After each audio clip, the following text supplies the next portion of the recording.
Assalamualaikum warahmatullahi wabarakatuh, and good morning. Welcome back to Memrias channel. How are you today? Hopefully all of you are in a good condition, right?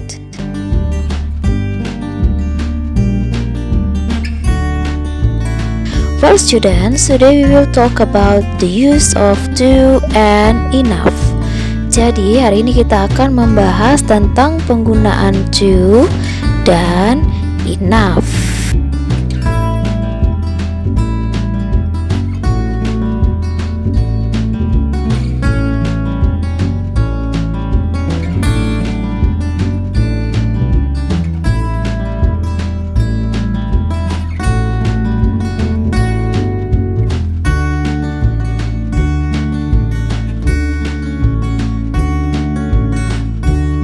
As you know, we use to and enough to talk about the quantity or size of something.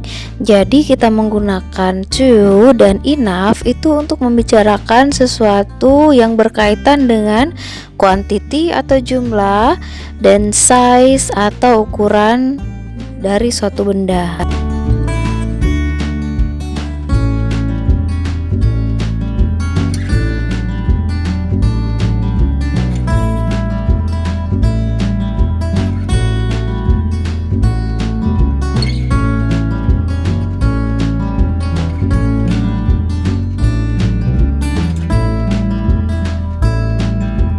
To means excessively. Di sini to berarti sesuatu yang berlebihan, atau dalam bahasa Indonesianya kita mengenal arti to sebagai terlalu.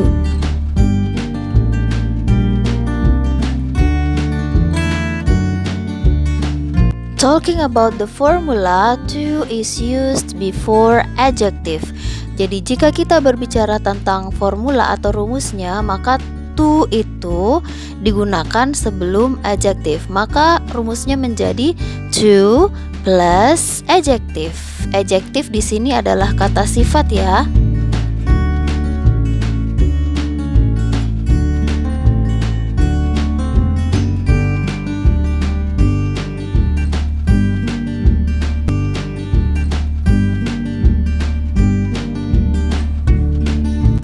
Now let's look the examples. Ada contoh pertama, too hot.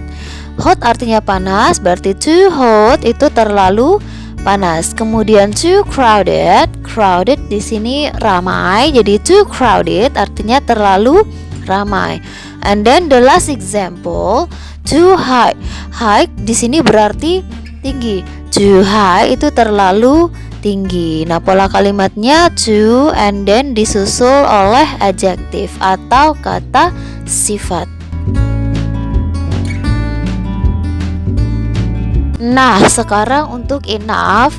Here, enough means sufficient. Enough di sini berarti cukup. Nah, di bahasa Indonesianya enough itu artinya cukup. Jadi jelas ya bedanya, kalau to itu terlalu atau berlebihan, sementara enough berarti cukup.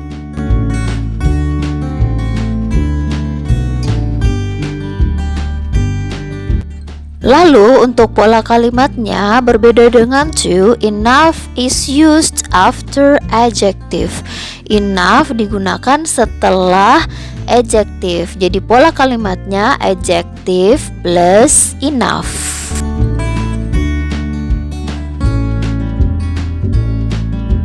Well, let's look the examples. Yang pertama, hot enough atau artinya cukup panas, and then crowded enough, cukup ramai, and then the last example is high enough, cukup tinggi. Nah, kelihatan kan polanya, hot, crowded, dan high itu adalah adjektif. Lalu setelah itu baru kita tambahkan enough.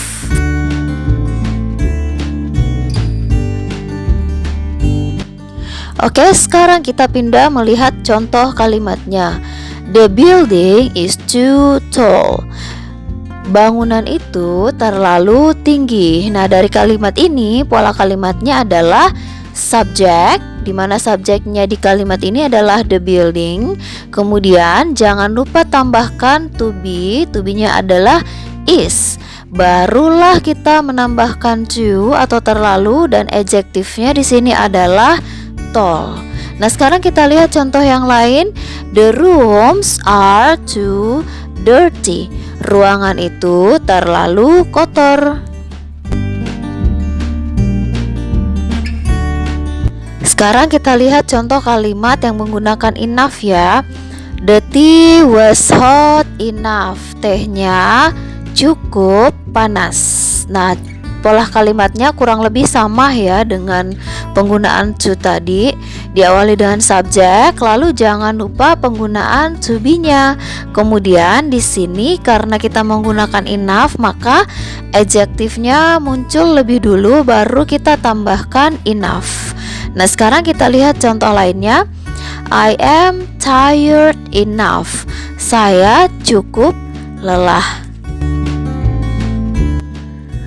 Well students, kalau tadi kalian memperhatikan kalimatnya, maka kalian akan menemukan to be di situ. Nah, kenapa kita mesti menambahkan to be di kalimatnya? Karena kalimatnya menggunakan adjektif atau kata sifat. Nah, bagaimana menentukan to be? Kalau kalimatnya adalah present tense, maka to be-nya am, is, are. Tambahan am kita gunakan kalau subjeknya I, kemudian is kita gunakan kalau subjeknya he, she, it, dan are kita gunakan kalau subjeknya you, we, they. Sementara jika kalimatnya adalah past tense, maka to be-nya adalah was, were. Was di sini pengganti am dan is, kemudian were pengganti are.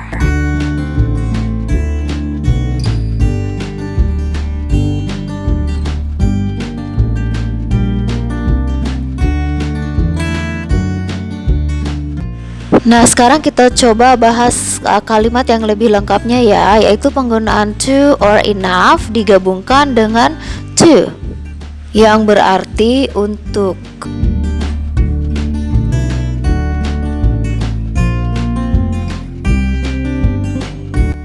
Oke, sekarang kita lihat contoh kalimatnya. Yang pertama, it's too cold to go outside. Terlalu dingin untuk pergi keluar. Kalimat yang kedua, the books are too difficult to understand. Buku-buku itu terlalu sulit untuk dipahami. Kemudian kalimat yang ketiga, that music is soft enough to hear. Musik itu cukup lembut untuk didengarkan. The last example, the mountain is high enough to climb. Gunungnya cukup tinggi untuk didaki.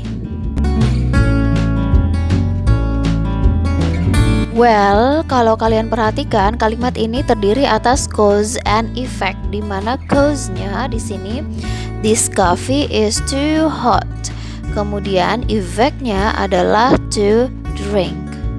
Dan ingat juga ya untuk bagian effect-nya setelah to itu disusul dengan verb atau kata kerja. Maka kalau kalimat ini digabung maka akan menjadi this coffee is too hot to drink. Kopi ini terlalu panas untuk diminum. Dalam kalimatnya mengandung cause and effect.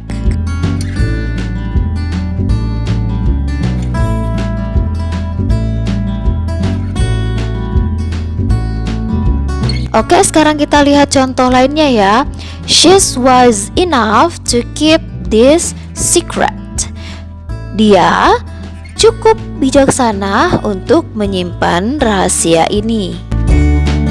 Cause-nya adalah she's wise enough, and then effect-nya adalah to keep this secret.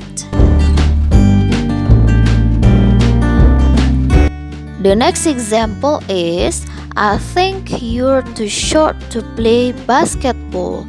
Saya pikir kamu terlalu pendek untuk bermain bola basket. Cause atau penyebabnya adalah I think you're too short. Kemudian effect-nya adalah to play basketball. Then the last example is you're too old to behave like that. Kamu terlalu tua untuk bersikap seperti itu. Kalian bisa menemukan kan yang mana cause and effect di kalimat ini? Okay, now let's move to the negative sentences. Kalimat negatif ya.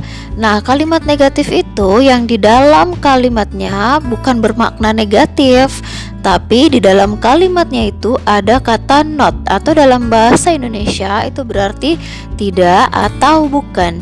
Nah, kita lihat kalimatnya, the building's not too tall. Jelas di kalimat ini penambahan not itu digunakan sebelum to. Nah, sekarang kita lihat contoh yang lain. The traffic is not too crowded. The traffic is not too crowded. Lalu lintasnya tidak terlalu ramai. Kalimat yang ketiga, he isn't qualified enough to get the job.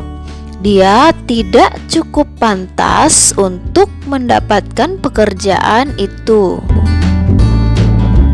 Kalau kalian perhatikan, maka penempatan not di sini bukan di belakang enough, tapi di belakang kata sifatnya. Karena isn't itu kepanjangannya adalah is not.